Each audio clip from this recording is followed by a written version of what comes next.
Où est l'arnaque? Rappelons brièvement le concept de cette série de vidéos. Il s'agit pour moi de résoudre ici cet exercice en vous arnaquant à au moins un moment de ma correction.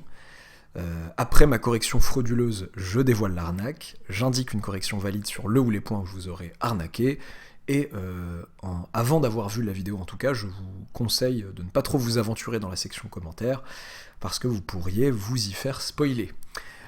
Merci à toutes les personnes qui commentent dans le sens soit du pronostic, deviner où serait l'arnaque avant d'avoir vu la vidéo, soit dans le sens du dévoilement de celle-ci. Merci pour vos commentaires, n'oubliez surtout pas par contre de mettre des petites mentions alerte spoil au début de ces commentaires-là. Voilà. Qu'est-ce que j'ai à dire d'autre avant d'attaquer l'exo à proprement parler? Oui, je reçois parfois des commentaires sur des vidéos plus anciennes, donc ça me fait toujours plaisir. Mais si c'est des commentaires précis sur ce qu'on aurait pu faire dans tel exo, ou telle autre méthode, ou si telle chose marchait, ou une question précise, ma réponse risque d'être plus longue, je m'en excuse par avance, parce que ça nécessite, plutôt que les vidéos récentes, ça nécessite de me replonger dans un exercice plus ancien. Bon, vous avez peut-être l'impression, vu que vous êtes sur la même chaîne, que ça y est, que j'ai en tête tous les exos que j'ai fait. Ouais, mais il y a peut-être 100 exos entre celui-ci et maintenant, voilà, donc... ça nécessite de me remettre dedans, etc. Donc parfois flemme sur le moment, donc si je vous réponds pas à la minute, et pas à la journée, et pas au jour, et pas à la semaine, ne m'en voulez pas, voilà. Mais en tout cas, ça fait toujours plaisir. À la semaine, j'abuse peut-être un peu.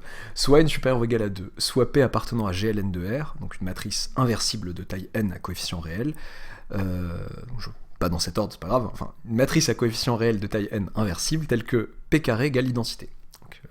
P élevé au carré fasse l'identité. Donc j'aurais pu dire P appartient à Mn de R tel que P carré égale l'identité. Vous en déduisez qu'elle est inversible, puisqu'il existe une autre matrice carrée de taille n, telle que P fois cette autre matrice, c'est l'identité. Et cette autre matrice, c'est P elle-même. Voilà. On pose S de P, l'ensemble des matrices M de Mn de R, qui commutent avec P en fait, tel que Pm égale MP. Et on pose AP, l'ensemble des matrices M de Mn de R, tel que Pm égale moins MP. Première question, montrer que SP et AP sont supplémentaires dans Mn de R.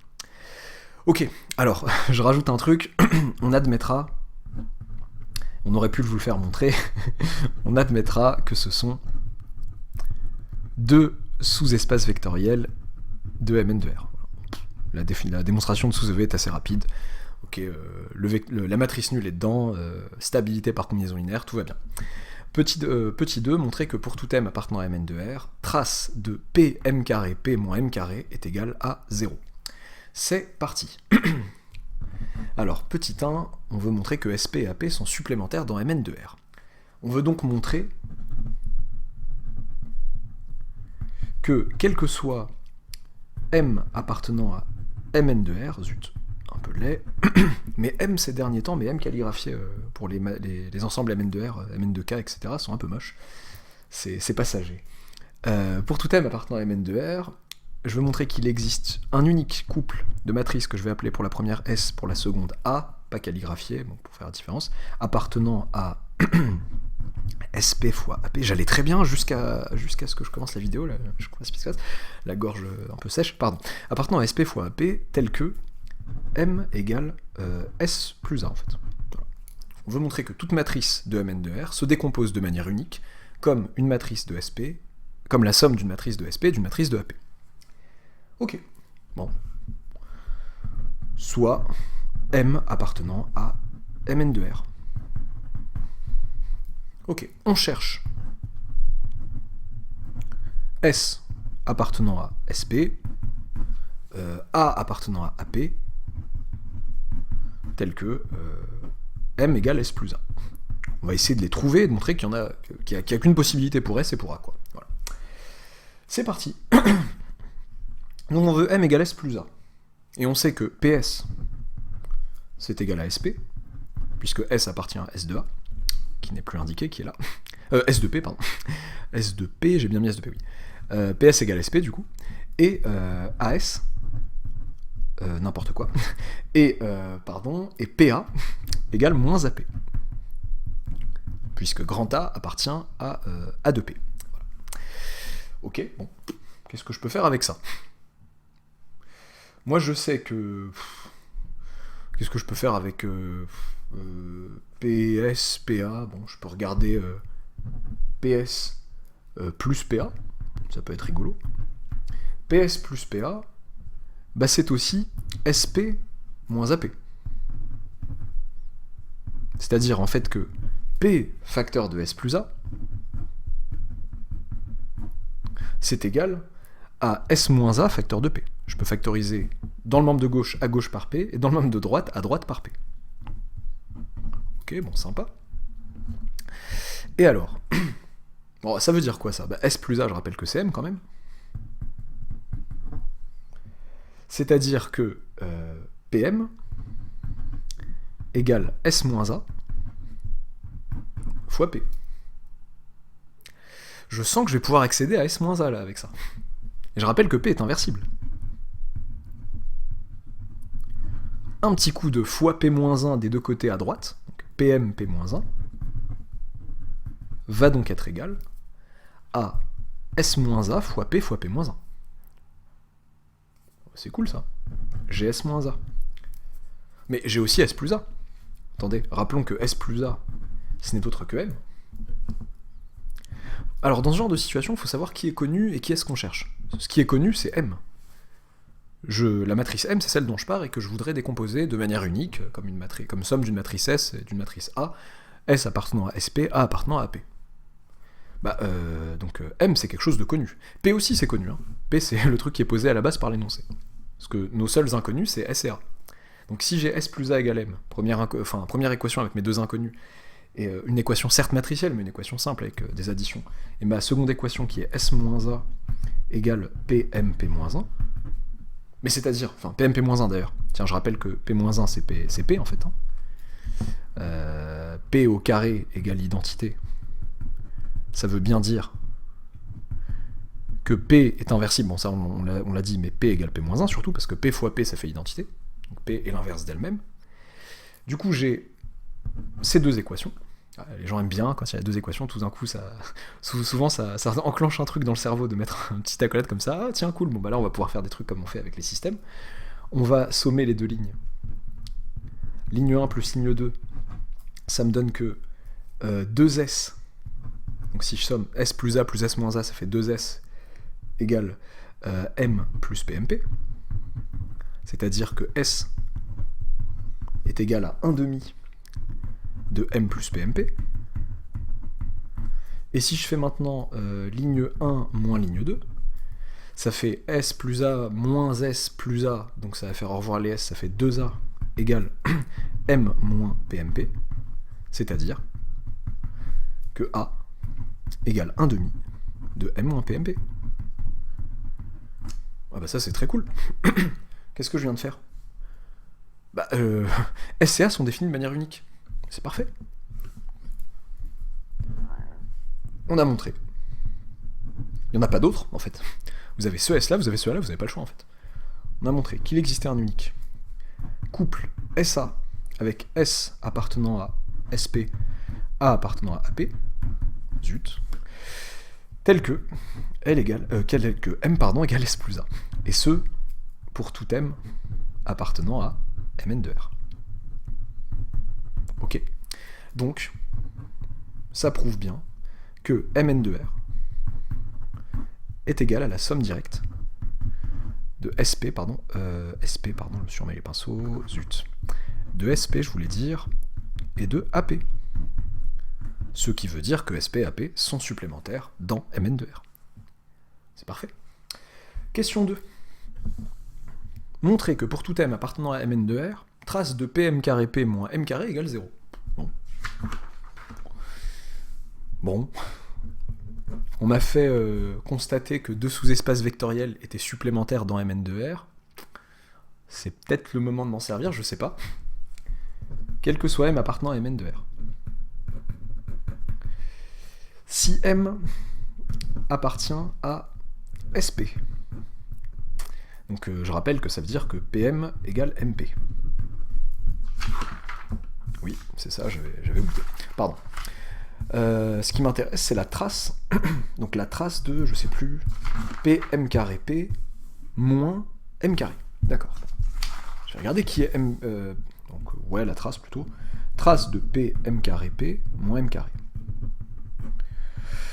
J'ai l'impression qu'il y a un coup à jouer ici, parce que PM égale MP, ça me permet de faire des petites permutations comme ça. Donc PM carré P, c'est aussi PM MP.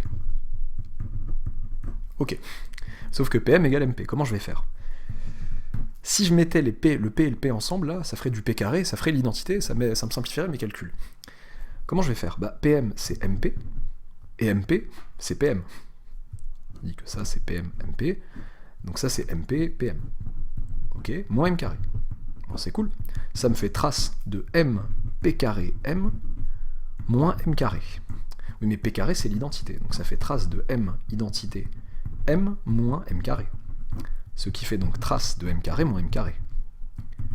Ah, bah la matrice nulle, bah sa trace c'est 0, quoi. Parfait. Si M appartient à AP, cette fois-ci je rappelle que PM c'est moins MP. Est-ce que c'est censé m'inquiéter? Pas plus que ça. Pas plus que ça, parce que ça me donne que trace de P M carré P moins M carré cette fois-ci, ça me fait trace, donc comme tout à l'heure, de PM MP moins M carré. Ok. Sauf que je sais que PM c'est moins MP. Ok, c'est pas grave, ça fait que donc ça c'est moins MP, mais sauf que MP aussi j'ai envie de le transformer en PM, ça fait donc moins fois moins, ça fait plus MP PM, donc 1 moins 1 fois lui, 1 moins 1 à cause de lui, 1 moins 1 à cause de lui en produit, donc ça fait un plus, moins M carré. Ça me fait la même chose que tout à l'heure en fait. Ça fait trace de M P carré M, donc M P carré, on dit que c'est l'identité, donc trace de M carré moins M carré, ça fait 0. Ok, bon, bah c'est cool. Si M appartient à SP, on est bon. Si M appartient à AP, on est bon. SP plus AP en somme directe, ça me fait Mn de R. Donc, c'est réglé, l'histoire est réglée. Pour tout M appartenant à Mn de R, trace de P M carré P moins M carré, bah ça fait 0. Et j'utilise avec brio la question 1. Voilà, c'est plié. Qu'est-ce qui se passe? Qu'est-ce qu'on peut me vouloir? Où est-ce que j'ai bien pu arnaquer mon monde? Bon, là, il y en a deux aujourd'hui. Une à la question 1, une à la question 2. Celle de la question 2, j'en suis assez fier. Celle de la question 1 est assez classique. C'est une arnaque à la synthèse. C'est un raisonnement par analyse synthèse qui ne dit pas son nom. D'accord, au début, on me demande de... Enfin, le but que j'ai indiqué là, qui est de montrer que pour tout M appartenant à Mn de R, il existe un unique couple SA, S dans S2P, A dans A2P vérifiant ça, c'est tout à fait honnête, c'est ce qu'il faut prouver. Ok, je prends une matrice M de Mn de R, et c'est vrai que je cherche S dans S2P, A dans A2P tel que ça. Mais sauf qu'en faisant ça, je suppose qu'elles existent. Je suppose que S existe, et que A existe. S'il existe un tel S et un tel A, alors, toutes ces choses-là, et alors, dans ce cas, S vaut ça et A vaut ça. Si S et A existent, c'est vrai, alors je vous ai dit oui, elles sont uniques, machin. Non, elles sont uniques si elles existent. S'il y a un coupable à ce crime, c'est ce couple-là, ce couple SA, que j'ai défini comme étant, pour S, 1 demi de M plus PMP, et pour A, 1 demi de M moins PMP. Si il y a un couple qui marche, c'est lui. Ça ne veut pas dire qu'il y a un couple qui marche. Il se peut qu'il n'y ait aucun couple qui marche. C'est comme si j'entrais dans une pièce, qu'il y avait un cadavre, et que je disais, s'il y a un criminel, c'est Joe. Peut-être que c'est pas un crime. Si quelqu'un a commis ce crime, je veux dire c'est Joe. Bah, peut-être que personne n'a commis ce crime, peut-être que c'est un accident, un suicide. Zut, je me rends compte d'un truc, c'est qu'il y a des mots bannis sur YouTube et je voudrais pas... Enfin, c'est ridicule que sur une vidéo de maths, ce soit des... Enfin bon, on s'en fiche. Alors, donc... Qu'est-ce que je disais? Je disais... je sais plus où j'en étais. Donc s'il y a un couple qui marche, c'est ce couple-là que j'ai trouvé. Et bah, maintenant, dans la partie synthèse, il faut prouver que ce couple-là marche, effectivement. Donc là, il aurait fallu que je dise, procédons par analyse synthèse. Procédons par analyse synthèse. On cherche donc soit, plutôt qu'on cherche, soit S appartenant à SP, A appartenant à P vérifiant ça. Je déroule, puisque là j'ai raisonné par condition nécessaire. Si S vérifie ça, si S et A vérifient ça, alors on arrive à ça. S égale ça, A égale ça. Et là, on n'a pas montré, on n'a rien montré du tout, et là, il faut la partie synthèse, que je vais mettre au verso. Tac.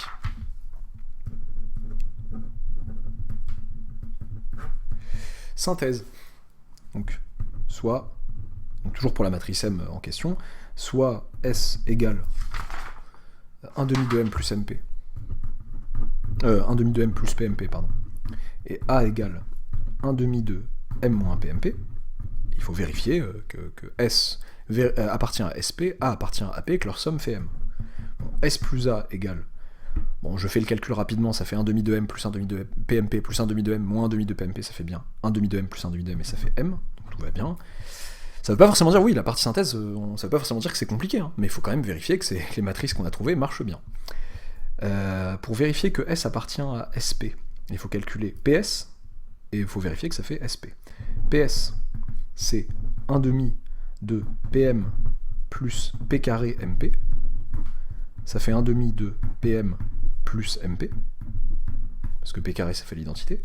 SP, ça fait 1 demi de MP plus PMP carré, ça fait 1 demi de MP plus, et je me rends compte que ça fait PM du coup, parce que P carré fait l'identité. C'est bon, donc PS égale SP. Et S appartient à SP. De même, là je peux me permettre d'aller vite, hein, ça veut pas forcément dire qu'on attend de vous que vous prouviez des trucs évidents, mais de même, là ça serait vraiment pas abusé après avoir détaillé ça, de dire de même A appartient à AP. Ça c'est la fin de la partie synthèse. Et à la fin de la partie synthèse, je peux dire, on a montré qu'il existait bien un unique couple SA appartenant à ça tel que M égale S plus A, ça c'est vrai pour n'importe quelle matrice M, ce qu'on a montré, que pour tout M il existait un unique couple, tel couple, et donc on a prouvé que Mn de R était la somme directe de SP et de AP qui sont donc supplémentaires dans Mn de R, il n'y a aucun souci. Ok, question 2, où est la douille? C'est pour aller dans le sens, ouais, c'est pareil, c'est une erreur classique, mais il fallait que je maquille bien le truc.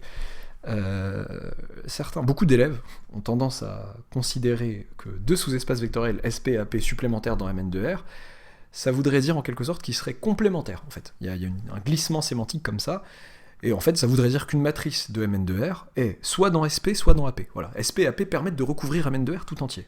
Pas du tout. Dire que SP et AP sont supplémentaires dans Mn de R, c'est-à-dire que toute matrice de Mn de R se décompose de manière unique comme somme d'une matrice de SP et d'une matrice de AP. Ça ne veut pas du tout dire qu'avec les matrices de AP et les matrices de SP, avec l'union de ces deux ensembles, vous obtenez Mn de R. Absolument pas. Donc ce que j'ai prouvé là, c'est bien gentil de ma part d'avoir dit ok, ça marche pour les matrices de SP, ça marche pour les matrices de AP, ça marche pas pour un gros paquet de matrices de Mn de R en général. Ok, ce genre de raisonnement tient quand même la route, et il faut le dire, dans le cas où j'introduis par exemple une application linéaire. Si j'ai une application linéaire, par exemple je veux montrer que phi, application linéaire appartenant à L de Mn de R, donc application linéaire, enfin, par exemple endomorphisme de Mn de R. Montrer que phi est nul sur Mn de R. Si vous arrivez à montrer que phi est nul sur SP, que phi est nul sur AP, eh bien par linéarité, oui, vous allez pouvoir établir que phi est nul sur Mn de R, puisque SP et AP sont supplémentaires sur Mn de R, dans Mn de R. Toute matrice de Mn de R se décomposant de manière unique, mais se décomposant en tout cas comme une matrice, la somme de S plus et de A qui sont dans SP et dans AP, vous avez M égale S plus A, et vous allez avoir phi de M égale phi de S plus phi de A. Phi de S sera nul parce que vous aurez prouvé que phi est nul sur SP, et phi de A sera nul parce que vous aurez prouvé que phi est nul sur AP. Donc par somme, vous allez avoir quelque chose de nul, effectivement. Ça, c'est possible. Mon application à moi avait aucune raison d'être linéaire.